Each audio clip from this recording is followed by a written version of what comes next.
বাপেরা ব্যবস্থা হবে, চাচারা ব্যবস্থা হবে, আমার ভাইগুলো ব্যবস্থা হবে। ব্যবস্থা করার দরকার আছে না নাই? কবরে পুঁতে দিবার দরকার আছে না নাই? মাথায় রেখে দিও, মাথায় রেখে দিও। আল্লাহ কবুল করেন, আল্লাহ আমি বিদায় নিলাম। আসসালামু আলাইকুম। আপনারা সালাম। ওয়া আলাইকুম আসসালাম ওয়া রাহমাতুল্লাহি ওয়া বারাকাতুহু। উঠাউঠি করবে না, বহুদূর মেদিনীপুর, মানে এখান থেকে প্রায় 200-250 কিলোমিটার রাস্তা। কষ্ট, অনেক দিন বেশি কষ্ট হচ্ছে।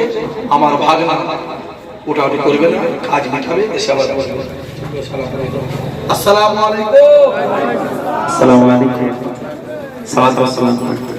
ইয়া নবী সালাম আলাইকা, ইয়া রাসূল সালাম আলাইকা, ইয়া হাবিব সালাম